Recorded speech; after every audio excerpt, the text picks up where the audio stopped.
ऊर्जा का संकट का एहसास उनको होता था और यह बार बार कहते थे कि 100 वर्षों के अंदर में, तो उस समय तो हम लोग तरह तरह का बात उठाते थे कि नीतीश कुमार जी क्या बोल रहे हैं। आज लोगों को एहसास हुआ ना कि नीतीश कुमार जी सौर ऊर्जा की चिंता करते थे, जल ऊर्जा की चिंता करते थे, खुद इलेक्ट्रिक केवल भारतवर्ष में बढ़ा है, ये पाकिस्तान में नहीं बढ़ा है, ये बांग्लादेश में नहीं बढ़ा है।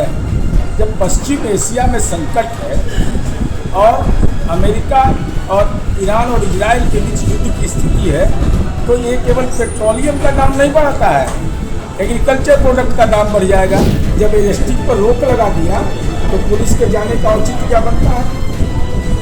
तो जब पुलिस नहीं। मिडिल ईस्ट में चल रहे युद्ध के कारण देश में 10 दिनों के अंदर लगातार चौथी बार पेट्रोल की कीमत में लगभग 2 रुपए से अधिक की बढ़ोतरी हुई है। इसी के साथ राजधानी पटना में लगभग 2.88 रुपए पेट्रोल की कीमत में और लगभग 2.83 डीजल की कीमत में बढ़ोतरी हुई है। जब जदयू प्रवक्ता नीरज कुमार से जब सवाल पूछा गया कि लोकसभा में नेता प्रतिपक्ष राहुल गांधी अर्थव्यवस्था पर सवाल खड़े कर रहे हैं, तो उन्होंने पाकिस्तान से तुलना कर दी। देखिए नीरज कुमार जो है प्रवक्ता क्या कह रहे हैं, पूरी वीडियो।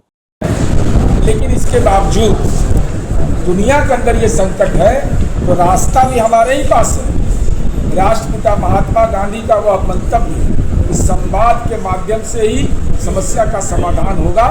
इसलिए अब दुनिया के शांतिकामी लोगों से अनुरोध करेंगे, संगठनों से अनुरोध करेंगे, इमीडिएट इंटरफेयर करिए, नहीं तो मानवता कराह रहा है। गरीबों पे इस पे जो असर पड़ेगा वो कैसे? गरीब और अमीर का सवाल है, वो अलग विषय है कि सत्ता पक्ष की तो आलोचना होगी, लेकिन गाजियाबाद एक नेताजी गए हैं यहाँ से, तो थाली नहीं ना परोसा जाएगा, मितव्ययिता दिखाइएगा ना वहाँ। अरे सीखना है तो नीतीश कुमार जी से सीखिए। नीतीश कुमार जी 2019 से एक राजनेता का दूरदृष्टि होता है, वह इलेक्ट्रिक कार पर चल रहे थे, ऊर्जा का संकट का एहसास उनको होता था और यह बार बार कहते थे कि 100 वर्षों के अंदर में, तो उस समय तो हम लोग तरह तरह का बात उठाते थे कि नीतीश कुमार जी क्या बोल रहे हैं। आज लोगों को एहसास हुआ ना कि नीतीश कुमार जी सौर ऊर्जा की चिंता करते थे, जल ऊर्जा की चिंता करते थे, खुद इलेक्ट्रिक कार पर घूमते थे। तो अब तेजस्वी यादव आपके खाते में सवाल है, जन्मदिन मनाइए, आशीर्वाद है, श्रेय है, लेकिन हमारी उम्मीद यह है कि व्यापक रूप से तैयारी मत करिए, ऐसा मत कर दीजिए कि एक ऐसा नजीर पेश करिए, एक तरफ सत्ता को आप कह रहे हैं कि मितव्ययिता करिए और दूसरी तरफ फिजूल खर्ची का नमूना पेश कर दीजिए। सर ये चौथी बार पेट्रोल की दाम बढ़ी है और राहुल गांधी, सर एक सेकंड, राहुल गांधी कह रहे हैं कि बहुत बड़ा संकट आने वाला है, तो क्या सही साबित हो रहा है? केवल भारतवर्ष में बढ़ा है, ये पाकिस्तान में नहीं बढ़ा है, ये बांग्लादेश में नहीं बढ़ा है। जब पश्चिम एशिया में संकट है और अमेरिका और ईरान और इजराइल के बीच युद्ध की स्थिति है, तो ये केवल पेट्रोलियम का दाम नहीं बढ़ता है, एग्रीकल्चर प्रोडक्ट का दाम बढ़ जाएगा।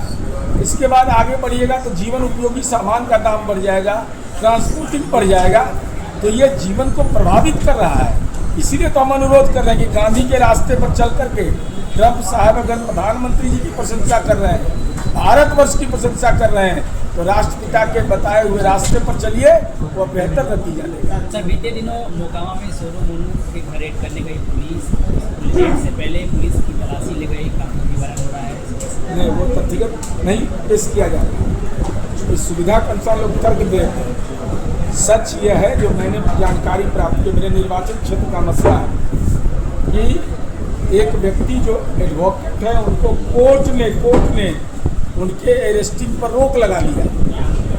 जब अरेस्टिंग पर रोक लगा दिया तो पुलिस के जाने का औचित्य क्या बनता है? तो जब पुलिस ने इस मामले की जांच वरीय पुलिस अधीक्षक ने किया, किन मामलों पर जांच किया मैं नहीं जानता, तो उन्होंने 2 प्रभारी को सस्पेंड कर दिया। इस बात भाई न्यायपालिका ने अगर रोक लगा दिया और आपके पास जो सक्षम क्रिमिनल मेजर एक्ट में जो प्रावधान है उसके तहत अगर उसका उल्लंघन करिएगा, चाहे कोई भी रही, तो कानून तो अपना काम करेगा। अब इसमें तरह तरह का खबर चल रहा है, अरे सच क्या है कि किसी के घर आप जाइएगा तो आपसे ये सवाल पूछेगा ना भाई क्यों आए। आपको अगर ये बताया कि भाई हमारा ये न्यायपालिका ने रोक लगा दिया है, इसका तो सम्मान करिएगा ना। हाँ अपराधी है उसके घर में घुस के आप सोच सकते हैं उसको, उस पर कार्रवाई भी कर सकते हैं।